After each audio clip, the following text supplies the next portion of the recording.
bilan DLC To'rayev 1434 kanali. Xo'p, biz bugungi videomizda Real Madridning Casillas'dan keyingi darvozabon afsonasi bo'lgan Keylor Navasni full max holatga keltiramiz. Buni bilganlar biladi, juda ham kuchli darvozabon bo'lgan va bu DLC'ga menimcha ilk bor qo'shildi 26-yilda. Xo'p, hozirgacha qo'shilganiga ancha bo'lgan bo'lsa ham olmagan edim. Endi olib sizlar bilan bugungi videoda full holatga keltiramiz. Xo'p, 1000 tanga ekan. Olaveramiz bizda. Ko'rsatmani chiqishini ham mayli. Tangalar ko'p. Xo'p. Yelar.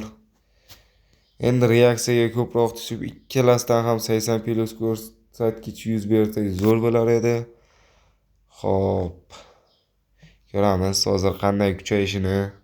Kuchaytirib ko'rmaganman o'zi, endi kuchaytiramiz bugungi videomizda. Xo'p, bizda trenerlar yetarlicha. Xo'p, birinchi trenerimizni beramiz. Katta. Reaksiyaga tushmadi. Lekin birdaniga 77 bo'ldi bitta kuchaytirishda.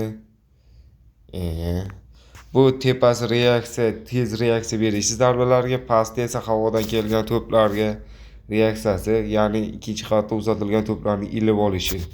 Tushuninglar uchun. Reaksiyasi ikkita oldin dedi, endi esa bitta orqada qolib ketdi. Faqat pastiga tushyapti. Voy. Endi bizga yaxshiroq kuchaysa yaxshi bo'lardi. Ko'proq bu o'ynash uchun emas, baribir kolleksiya uchun birinchi reaksiyasiga tushdi. Kolleksiya uchun olib buni kuchaytiryapman. O'sha Real Madridning muxlisimi o'zim ham. Bu yoqga reaksiya boshlanib ketdi. Xo'p. Yaxshi. Ikkalasi ham 80 plus holatga yetsa yaxshi. Menimcha yetadi ham, bemalol. Darajasi 80 bo'ldi. 77-78 teng ketmoqchi ular. Brentford qayga reaksiyaga. Endi reaksiya comeback qildi. Yetib oldi. Kim o'tib ketadi? Reaksiyani bitta orqada qolayotganda endi o'tib ketdi. Bular ikkalasi poyga o'ynayapti. Reaksiya bilan pasti. 80 bo'ldi. Yaxshi. Pasti ham 80 bo'lib qo'yaversa yaxshi bo'lar edi. Yaxshi. 81. Pastiga endi yana pastiga bitta tushsa yaxshi bo'lar edi. Xo'p. Ana 81 80 bo'ldi. Ajoyib. Zo'r ketmoqda. Ikkalasi ham teng ketmoqda deyarli. Yo'q.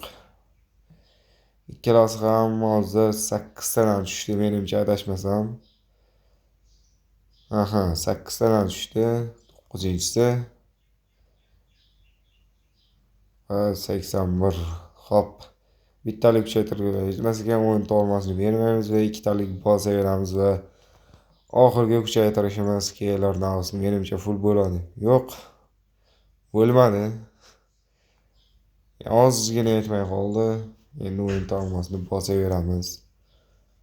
Va bu ham reaksiyasiga tushib Keylor Navas full bo'lmoqda. Yaxshi, ajoyib holatda full bo'ldi. Hop, sig'jon qilib olamiz. Va buni kolleksiya uchun ham emas, asosiyda o'ynatsa ham menimcha yaxshi turib beradi Kosta-Rikalik ajoyib darvozabon. Bugungi videomiz qisqaroq bo'ldi darvozabonni kuchaytirganimiz uchun. Keyingi videolarda aktiv obuna, like bosib qo'ysanglar, aktiv bo'lib tursanglar, bundan-da yaxshi sifatli kontentlar chiqarishda davom etamiz. Keyingi videolarda ko'rishguncha xayr, sog', salomat bo'ling.